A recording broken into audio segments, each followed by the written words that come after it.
Putin ने America को बहुत बड़ी चेतावनी दी और यह साफ कर दिया कि वो ईरान के साथ दोस्ती निभाने से पीछे नहीं हटेंगे। पुतिन ने कासिम सुलेमानी की हत्या का जिक्र किया और अमेरिका को इसके लिए फटकार लगा दी और दुनिया को यह दिखा दिया कि वो ईरान के साथ खड़ा है। पिछले कुछ दिनों से अमेरिका और इजरायल अलग अलग तरीकों से ईरान को धमकाने और उस पर दबाव बनाने की कोशिश में लगे हैं। जंग के इस माहौल में ईरान तभी सुर्खियों में आया था जब दुनिया को यह पता चला कि पुतिन की फौज के हाथ में ईरान के हथियार हैं। लेकिन अब तक रूस और ईरान इस दोस्ती पर खुलकर कुछ नहीं बोल रहे थे।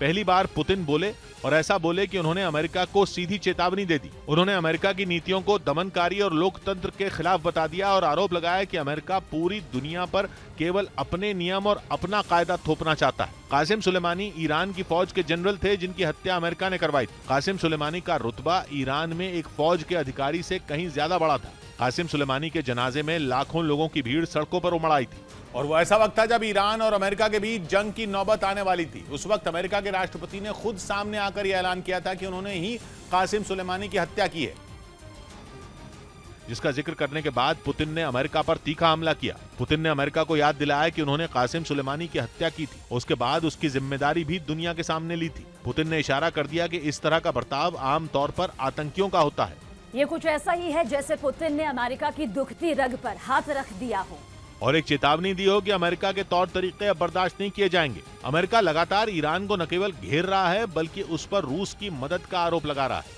2 दिन पहले से संकेत मिले थे कि ईरान के खिलाफ पहले से भी ज्यादा कड़े प्रतिबंध लगाए जा सकते हैं। पुतिन का यह बयान उसी का जवाब माना जा रहा है। मतलब ये कि बाइडेन के कुछ करने से पहले ही उन्हें ट्रेलर दिखा दिया गया है। ये बता दिया गया कि अगर ईरान को छेड़ा तो वो अमेरिका को भी नहीं छोड़ेंगे, जिससे यह भी साफ हो गया कि इस जंग में रूस के लिए ईरान किस कदर जरूरी हो गया है। ईरान के ड्रोन का यूक्रेन में बड़े पैमाने पर इस्तेमाल किया जा रहा है और पता चला है कि ईरान के ड्रोन की भूमिका यूक्रेन में और भी ज्यादा बढ़ने वाली है। बल्कि खबर है कि ईरान की कुछ मिसाइलें भी यूक्रेन की जंग में इस्तेमाल हो सकती हैं। इसके बावजूद अब तक हथियारों की किसी डील पर न तो ईरान ने कुछ बोला और न ही रूस ने। यहाँ तक कि कई दिनों तक तो ईरान इस बात से ही इनकार करता रहा कि उसका कोई ड्रोन रूस को दिया भी गया है। लेकिन पुतिन के तेवरों से साफ हो गया कि वो ईरान के साथ दोस्ती की डील कर चुका है। हालांकि जंग की शुरुआत में ईरान के साथ अमेरिका ने भी लंबी बातचीत की थी। उस वक्त अमेरिका की कोशिश थी कि कच्चे तेल की जरूरतें ईरान की मदद से पूरी की जाएं। खबर है कि उस वक्त ईरान ने आर्थिक प्रतिबंध हटाने की शर्त रखी थी, लेकिन अमेरिका उस पर राजी नहीं हुआ था। अब रूस और ईरान की दोस्ती बाइडेन को परेशान करने वाली है। साफ है कि ईरान की शर्तों के सामने न झुकना अमेरिका को भारी पड़ने वाला है। कि अमेरिका का घातक MQ-9 reaper drone mock drill में दुश्मन के ठिकानों को तबाह करने में नाकाम हो गया।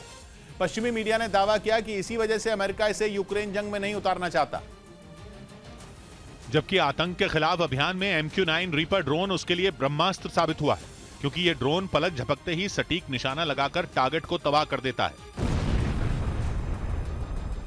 इसी ड्रोन की मदद से किए गए हमले में अमेरिका ने कुछ महीने पहले खूंखार आतंकी संगठन अल-कायदा के सरगना अल-जवाहिरी को ढेर करने का दावा किया था। और जिस तरह हाल के दिनों में यूक्रेन जंग में ईरान के ड्रोन ने अपना लोहा मनवाया, उसके बाद अमेरिका ने भी जंग के मैदान में उतारने के लिए अपने घातक ड्रोन की काबिलियत को परखा। लेकिन खबर है कि फ्लोरिडा के एयरबेस पर हुई एक मॉक ड्रिल में ये ड्रोन अपने टारगेट को तबाह करने में नाकाम रहा, जिसके बाद खुद अमेरिकी वायुसेना के अधिकारियों ने अपने इस घातक ड्रोन को यूक्रेन में रूस जैसी ताकतवर सेना के खिलाफ इस्तेमाल के लिए अनफिट बता दिया, क्योंकि उन्हें यह डर है कि रूस अपने शक्तिशाली एंटी ड्रोन सिस्टम की मदद से MQ-9 रीपर ड्रोन को आसानी से निशाना बना लेगा, जबकि अमेरिका इसे अपना सबसे घातक ड्रोन बताता रहा है और दावा था कि ये ड्रोन उस स्टेल्थ तकनीक से लैस है जिसके इस्तेमाल से आधुनिक रेडार और एयर डिफेंस सिस्टम चकमा खा जाते हैं। लेकिन पिछले दिनों हुई मॉक ड्रिल में इस ड्रोन पर किए गए सभी दावों की हवा निकल गई। खबर तो ये भी है कि अमेरिका वायुसेना ने इस ड्रोन को रिटायर करने तक की सिफारिश कर दी और जंग के मैदान में उतारने के लिए इसे अपग्रेड करने की जरूरत बताई जाने लगी। उत्तर प्रदेश के कासगंज से हैरान कर देने वाला एक वीडियो सामने आया। वहां कोर्ट परिसर में 2 महिला वकील हाथापाई करती दिखाई दी। बाद में यह वीडियो सोशल मीडिया पर वायरल हो गया, जिसमें 2 महिलाएं एक दूसरे पर थप्पड़ बरसाती नजर आई। इस घटना का जो वीडियो सामने आया उसमें 2 महिला वकील आपस में बहस करती दिखाई दी, लेकिन देखते ही देखते बात इतनी बढ़ गई कि दोनों के बीच हाथापाई शुरू हो गई। हालांकि इस दौरान वहां मौजूद कुछ लोगों ने मारपीट कर रही महिलाओं को छुड़ाने की कोशिश की, लेकिन उन दोनों ने एक न सुनी और एक दूसरे के बाल पकड़कर लात घूंसे चलाती रही।